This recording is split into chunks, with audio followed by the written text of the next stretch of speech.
Hello, everybody. We're back again looking at game week 10. Can you believe it's game week 10 already? Yep. Wow.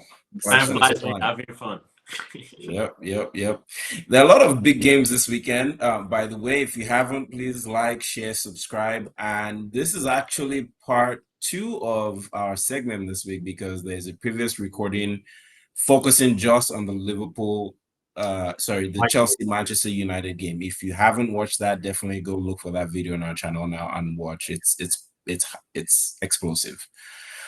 All right, guys, let's dive right into it. Right, first game of the weekend is Arsenal versus Newcastle. Well, Newcastle versus Arsenal. We're at St James's Park this Powerful weekend. game. Powerful game. Charles, are you confident for us? How many losses? This guy. Honestly, that's the only game I had a prediction for before this. We even decided to talk about it, and you won't like the prediction. It's a goalless draw prediction. A goalless draw. Goalless. I know. It sounds ridiculous. A goalless draw prediction. Predict a loss for us so that we can win. When you guys get the point. A point for us. When you predict a win, we lose. So predict a loss. So thank you. Yeah. I'm predicting a draw. And I think Newcastle I think that maybe they're gradually waking up. I saw a little effort from them the last game when they faced Chelsea. And I think they're gonna keep pushing. Now I'm not talking about the Carabao Cup game. Now I'm talking about the last EPL game when they faced Chelsea's first team. Mhm. I think, although they were lucky to concede a goal after they had equalized from Kopama brilliance, unfortunately conceding a goal from Kopama. But I think when they face us now, they're going to really, really keep the defense locked. And we already know how Arsenal plays. I know Saliba will be back. Gabriel is still shaky, but rumor has that he will be back also. So Arsenal will be back to their centre-back pairing, which will definitely lock out Newcastle, from scoring. Now, regardless of what happens, even if someone scores, I'm still sticking to a draw for this game. So maybe a 1-1 draw if goals are involved. Okay. Dion, do you have similar thoughts? Yes, I try to stay away from predictions when it comes to Arsenal, right? Just because But we're here for predictions today. We should win. I want us to win. We must win. Because if you look at it, even though I've called it, maybe not yet to declare it publicly, but within in-house, I've told you guys what I think it's going to happen. After the Bournemouth game, I told you guys. However, they're not going to win the league, right? I don't know what you're talking about. Just listen. My point is, if Arteta still dreams of making it happen, the next two games are very crucial. Okay. And when I say crucial, I don't mean a draw. He has to get wins in the next two games to keep the hope alive. By now, City should have dropped the points, but they didn't, and that's scary. Liverpool should have dropped the points, they did not. So it's getting to a point whereby another points drop for Arsenal is going to separate City and Liverpool a lot more from Arsenal, and that's becoming a challenge. So I am thinking beyond what that game is. It means it's non-negotiable. They have to get that 3 points at St. James's Park. The last two fixtures have not been kind to us. And if you remember, the last one was that controversial goal. Robbery. Call it what it is. It was a robbery, in my opinion. That was wrong. There was a push on Gabriel. The ball was out of the line. The two incidents. And what they came back and told us is no cameras caught that. Unbelievable in the world of technology. Ridiculous. So I think they should go back. I know the manager won't talk about this game as an act of revenge, but I think within the players, they should see this game as a revenge and prove a point, just as they did very well when they went to Villa Park to avenge the defeats, right? They need to go to Newcastle and avenge whatever happened last season. The other thing I would say is it's always going to be a physical game. I don't know if Merino is going to play because this is a game for Merino against his former club. That was actually the club that brought him to England. So if he starts that game, it might be an opportunity for him personally to prove something that was as good as this when they signed him, and now more matured and better. So it's going to be a physical game. If you're not physical enough, I don't think you should raise up your hand to be played in this game.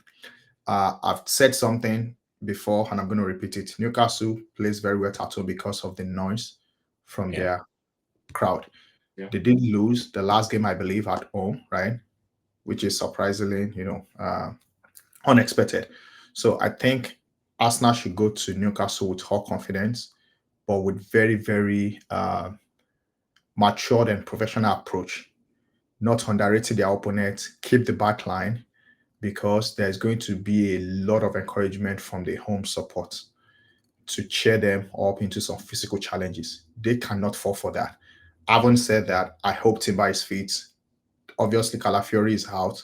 I hope Timber is fit. I hope Gabriel is fit. Timber should play on the left so that I can match the physical strength of whether it's having Barnes or Willock, whoever is going to play on that side.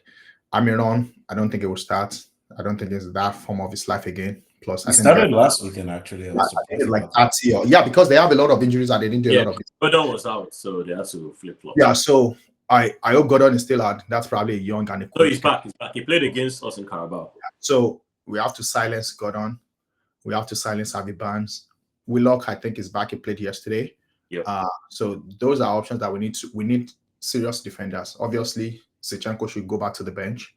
I expect him back to start. I expect Ben White to be on that side.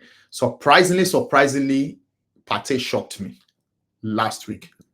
He played very well against Diaz. Like, I thought that was going to be the end of all, but he did very, very well. So if Ben White is not fit and Gabriel is not fit and we have to play Ben White in center back, pairing with Saliba, we might have to move Partey back to right back. But Partey plays better when he doesn't do that inverted playing style. If he tries to do the inverted right back thing into the midfield, then it costs us problem because he doesn't have the pace to recover. So last week you will notice he stayed permanently in that position. He didn't even last week. Yeah. So that's a backup for Ben White. If Ben White is fit, let's play Ben White right there to push them back and control that defense. Then I actually enjoy the DM with Rice better. So I think having Rice back in that DM is way better than Partey. Then having Merino in front of them and maybe Trossard. I just hope that Trossard will get back to his normal senses and stop doing those bad passes. But Albert, obviously, we need that physique to torment them. The defense is not that good for Newcastle. They are very slow. They are tough, but they are slow. So we have an opportunity there to get our chances. Sakai is back. He should be able to push them. Martinelli is getting back to form. And I think we have a chance. But we should be ready for that physical test. And I think we have no choice than to go get a 3 point. A draw is not enough. A draw means we are pulling too far away from City and Liverpool. Agreed. I would expect us to win. I think we have the squad to win, especially since the defenders are recovering. Mm-hmm. One thing I know for sure is it's not going to be a goalless draw. I can 99.999% guarantee it's not going to be a goalless draw. There will be a goal, at least one, if not more. Mm-hmm. But will it be enough for us to get the 3 points? We'll see. Charles, did you have a question? Yes, I have a question about Biodun. Biodun mentioned talking about these next 2 games, very crucial. You have to get the 6 points, 3 points each. So are you saying if Arsenal, say worst case scenario, Arsenal loses the next 2 games, there's no chance of Arsenal winning the EPL? There's no chance. Just do the maths right there. There's no chance. There is no chance. Do the maths. Go ahead and do the maths. Okay, no, that's the standard Pep Guardiola has brought us to this season. All right, do the maths and compare with the points that Arsenal finished last season. They're going to fall below. Yeah, let's move on to the City-Bournemouth game. City are also dealing with a lot of injuries. I believe they lost Akanji yesterday as well as Savinho, who had to go off at halftime. Ruben Diaz also was struggling. So they're dealing with injuries as well. I think Guardiola had a knock. I don't remember if he actually finished the game. So they're dealing with several injuries in their defense as well. Mm-hmm. We know Rodri is out for the season, and their last 2 games have been very close run games. They only managed to beat Leicester at the bottom of the league by 1-0, and they had a 95th minute equalizer, a winner the game before that. What do you guys think? I'll just take predictions. Charles, Bournemouth City, how do you see this going? It's going to be a close game, but I'm calling a City win. City win still. Yeah. Okay. Beru, let's move on to Ipswich Leicester. Oh, this is a tough one. I think it's going to end up a draw. 2-2 draw. Okay, 2-2 draw. All right, let's spend some time on Liverpool Brighton. Right, so Brighton started the season flying high. Liverpool have done the same. Liverpool is now not top of the league anymore because of that draw to Arsenal last weekend. City won their game, so City are slightly ahead at the moment. They face Brighton at Anfield. How do you guys see this one going, Bjorn? I think Liverpool is going to find a way to win this one. They beat Brighton yesterday. It didn't rest the key players. It still played like, I mean, you need to see Gapo yesterday. It was really, really on fire. So Jota is out, but they won't miss Jota for Brighton. Brighton is becoming to settle down into their level. And I think Liverpool playing at home, they're going to take it serious from the start of the game. Liverpool is a serious team this season. I mean, just look at them. They're playing very serious. I think they found the way around that midfield, which is Gravenberch is the right person, and they've given him the chance to play it, and he's playing it well. So Arendu tried to play that last season with Klopp. They were rotating, but now Slots has really found the fortress in Gravenberch. Until Gravenberch starts having injuries or missing games, I don't see Liverpool struggling. I think it's giving them the base they need for those attacks to flow. I was surprised that Arsenal basically destroyed that midfield in the first half of the game. And I think a team that plays like that is the one that has a chance against Liverpool. Can Brighton play the kind of game Arsenal played in the first half of that game? If they can, they will win. But I don't see them playing that. That was too fast for Liverpool to even figure out a way to play through the middle. They couldn't even do it. And when they tried to go up front, they were stopped by that defense. So that's the way to stop Liverpool this season. I don't think Brighton is the one that will do that. I think teams like City, Arsenal, and Chelsea are the teams right now in Aston Villa that can push back on Liverpool. So Liverpool's going to do this one. Interesting you mentioned that about the midfield. Basically, in the first half, Arsenal dominated that midfield, and it was because they choked. What they ended up doing was playing a 3 or 4 man midfield at times against Liverpool's 2. And you'll see that happened to be why Slot made changes very early on in the second half. And then they were able to see some control over in the second half. I think Brighton have a very similar, or they can play similar. The question is whether they have the quality to match Liverpool's midfield. But I think they do know how to play that box of 4 against the central midfield when, they face teams like Liverpool where the Brighton will want to assert themselves and dominate possession. Charles. So this game, Brighton, in my opinion, Brighton is one of the most unpredictable teams in the EPL because you sometimes don't know the Brighton you're gonna get. And like you guys said, Arsenal actually dealt with the midfield, dealt with Liverpool in the midfield, especially in the first half of the Arsenal-Liverpool game, by packing that midfield with 3/4 men attack. And Brighton can do the same thing, as you highlighted, Ayo. Would they do that? Would they even think about that? Is one of the questions. Now, even if they do, like you said, do they have the quality to do it? And would Slot also anticipate them doing that? So those are the kind of questions that need to be answered on the field. Now, I think Brighton can. It depends on how that game starts up. I think Brighton can surprise us. Basically, if Brighton steps up and actually challenges Liverpool in the midfield, I think Liverpool may have a hard time, performing. Not saying they won't win. Now, because Liverpool also has strength up front, if they can get past the Brighton mid block, they can get balls to the attackers. Diaz, Nunez, Salah, Gakpo. It doesn't really, as of right now, it doesn't matter as much who starts in that front 3. I think they're beginning to get a chemistry, regardless of who you put in there. So Jota is out. It could be Diaz, Nunez, and Salah. It could be Gakpo, Nunez, and Salah. It could be Diaz, Gakpo, and Salah. It doesn't really matter. Once the balls get those front 3, I think results can happen. So I'll predict a Liverpool win because, like you said, Liverpool on fire. They are second in the league. I don't see how they wouldn't want to get that way, especially because they just lost drop points. But if Brighton plays like Arsenal and Liverpool don't actually, if they don't see it coming, they can be caught off guard. Okay.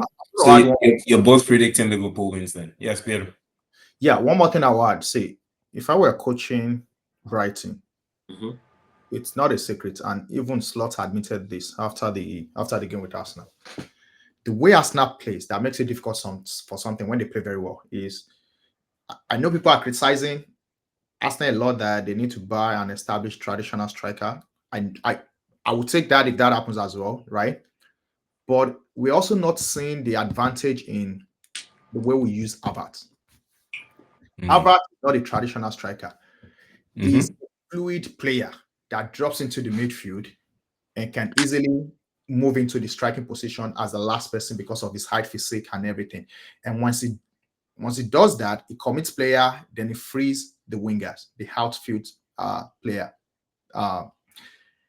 When we played Liverpool, that first half, it created problem for Liverpool, and Slot admitted it, because Van Dijk and all these guys, they like to set up in a way whereby they try to identify the striker. They try to identify your pointsman.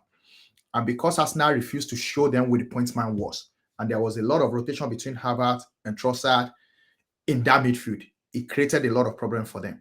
So they didn't know who to go after, right?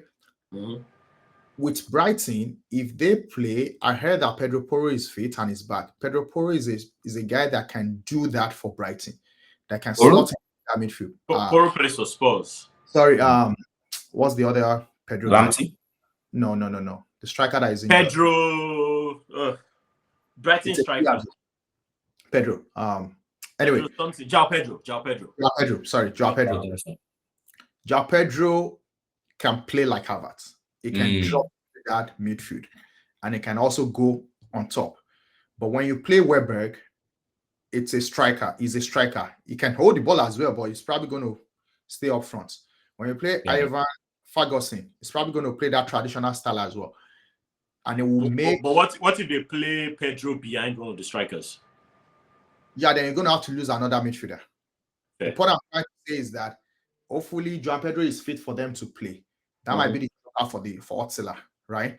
Then you surround him with the Adingras and the Baleba and Ciso and all these guys.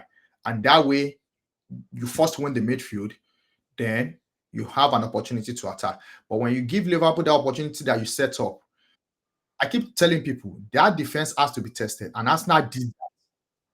They just couldn't do that for the entire game. Van Dijk is good, but he's not the Van Dijk of many years ago. So when you play like that, you take them out of shape, you have an opportunity.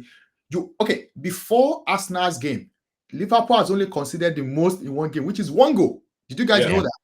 The most and 2 goals all season. Is 2 one goals considered in 8 games. Per game. And they considered 2 in that game. Yeah. So the point I'm trying to say is that when they face real opposition, they will give way. They'll break. Yes. Okay.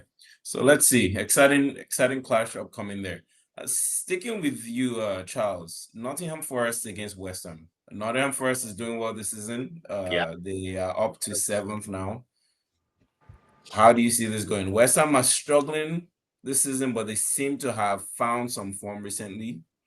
Yeah. Do you think there'll be enough against Forest, or is Forest going to continue their run with Chris Wood and the rest of the gang there?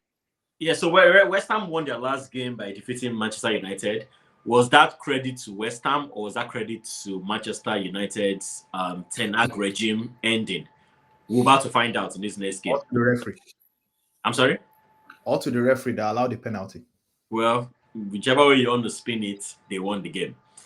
Nottingham Forest flying high, like you said, 7th in the league. Nottingham Forest, as long as Chris Wood is playing, I find it hard to predict that they wouldn't score. Now, would they win? That will be determined by how many goals West Ham concedes and how many determined to return. But in all reality, take away all that sentiment, I think Nottingham Forest got this. Chris Wood is on form. The likes of what's his name? Elanga on the right, Odison Odoi on the left. Those guys are really like showing their talent. Showing why Nottingham Forest bought them and showing why they should be playing and they should remain in the Premier League. So, like I said, as long as they have Chris Wood up front, Chris Wood has scored some goals that makes me wonder why he's Nottingham Forest. Some goals that we made something out of nothing. So I expect that to continue. I don't expect the West Ham defense to hold him as much as a better defense would. So in conclusion, I believe Nottingham Forest is going to win this game fairly easily, actually. But okay. On to Southampton, Everton, Beto. Yeah, if you don't mind, just 10 seconds on Nottingham Forest. I think you're giving too much praise to Chris Wood. That is the guy that if he had scored against Man City, we'll probably be talking about Arsenal winning the league last but season. that's my No. Stop crediting the guy. No, This is a new season. No, you missed the guy that had open net several times last season. You missed the statement I made. I said if he's scoring goals, if he was facing a better defense, then I may say he wouldn't score. But if he's facing the defense of West Ham, who are at the bottom of the league right now, I expect him to score. Okay. That's the point I'm trying to make. It's about the defense he's facing. You should have scored against City last season. His defense is not ordinary. There you go, Beto. Southampton, Everton. Everton. Everton is in a winning streak. I expect that to continue. Sadly, Southampton is going to lose again. They're close to relegation. They might get relegated before December. It's crazy that after just 9-10 weeks, we can start to see these patterns. We can start to confidently say who might be relegated, who might, challenge for the title. Charles, moving on to Wolves, Crystal Palace. Crystal Palace seem to have been finding some form. I think Mateta is getting over his exertions from the Olympics. Scored the last couple games. How do you see them faring against Wolves? I think Wolves are finding some form too. Yeah. So if both teams are finding some form, when this situation occurs, I always call it draw. Because they're both finding forms. Let them keep finding forms together. Okay, so they're gonna share the points then. All right, we're gonna move on to Sunday. We've looked at the Man U Chelsea game, like I mentioned. Again, if you haven't yet watched that, go watch that. We have guests, especially for that segment. Spurs, Aston Villa, and then we'll look at Fulham, Brentford for the last two. Bjorn, Spurs, Villa. Are we just taking predictions, or we'll spend time on this? Maybe a minute or two here. Man, I don't know. Maybe a draw. Okay, let me say this. I'm not sure I don't think Spurs will win. So I think it's going to either be a draw or a win for Villa, because yesterday they just added another person to injury list for Spurs. So Angel is not having a good time. Van der Ven got injured yesterday, was serious. We don't know the extent, but that's a big deal. Yeah, but I don't think it's something that will recover by Sunday. That's actually one of the quickest defenders in the league. He's the quickest. He's the quickest player. He's actually the quickest player, right? That guy is out. Yeah, top speed guy. The acceleration of that guy is mad. So he's out, and they already had some injuries. When I scored, interestingly, maybe he can keep the form, but the Villa team that have their eyes focused on EPL, they have their eyes focused on Champions League. They're doing very well. It's an away game for them. This is how Emery's maturity of his team will be tested in away games. So I see a draw for Spurs to kind of keep their pride and keep their own and not disappoint Angel with the way they play and they open up. But I don't think it's going to listen. So it's going to open up. So it's going to open up against these guys that Emery likes. Have very quick guys on the wings. It's going to be a big problem. It's going to be a big problem for Angel. I don't think he's going to change his approach. Yeah, it'll be an interesting game, but I say draw. Interesting. All right, Charles, any thoughts on the game? On Spurs or Aston Villa? Yeah, Building's predicting a draw for that one. Predicting a game like for Spurs Aston Villa is like if I were to watch what Spurs, Angie style, without even putting names on just watch white shirts running around the way they play, and watch how Aston Villa plays. I think it's gonna be a knockout because Angie almost plays without a defense. Who needs defending when you can attack? Exactly. So, but the problem is when you're playing against a team that has good wingers, has a good striker like Oli Watkins up front, and have very decent defense with a very good goalkeeper, your pressure keeps going on them. At some points, they're gonna reply you. The few times they get to reply, they're on average, say maybe they wouldn't score. But it seemed with the finishing power of Oli Watkins, and if it's Durant that's going to come in, the likes of John McGinn playing, Bailey on the right, these guys, and the likes of Morgan and I'm trying to remember the last Ramsey. Those guys get the job done when they're given the chance, and that's why they're where they are right now on the table. So I think with what Angie's going to play, leaving the back open as Biodun mentioned, I don't see Villa scoring less than 2 goals. So I'm calling it 2-0 win for Villa, or maybe a 2-1 win. I still expect Spurs to score 1 goal too, so I'll call it 2-1 win for Villa. Okay, interesting. All right, and then on to the last fixture for the weekend, which will actually be on Monday. Fulham against Brentford. Both teams are finding form. Yep. Raul Jimenez is scoring again. Smith Rowe seems to be settling in there. He seems to have found his level and is getting a good run of games. Brentford, however, are scoring in the first or second minute of every game, so they're almost guaranteed a goal right off from the bat. So how do you guys see this one going? I'll just take predictions from both of you, and then we'll wrap up. Oh man. 1 goal to Fulham, 3 goals to Brian Mbeumo. Wow. Is that because you have him in your fantasy team, Charles? No, not necessarily. So when I said, okay, I'm not really saying he's going to score those goals, but all I'm trying to say is Brentford is Brian Mbeumo. Brian Mbeumo is gone at days of Ivan Toney. Brian Mbeumo has stepped up so well this season. It's mind-blowing how good. He basically was playing in the shadow of Toney all this while. Toney left and he's become... And he has taken over. He's taken over, yeah. I don't see how he's not going to score one and how he's going to score multiple goals, because I think Brentford, like you said, they scored very early in the game. These guys don't play. So, yeah, I think Brentford is going to win easily. Okay, Brentford win. Biodun, do you share those sentiments? No, I think Fulham can win this 2-1. Wow. Okay. But they won't. Well, I think the interesting thing to note in summary is, except maybe the Liverpool-Brighton game, we almost can't tell. And even for the Liverpool-Brighton game, we're unsure of how that might go, which is why we love this league, right? No matter who is playing who, it's always almost unpredictable how the scores are going to end. So looking forward to another exciting round. Hopefully in game week 11, we'll have some more definition about how the league is going. Yep. Thus, check back in next week. Thank you. All right. Thank you.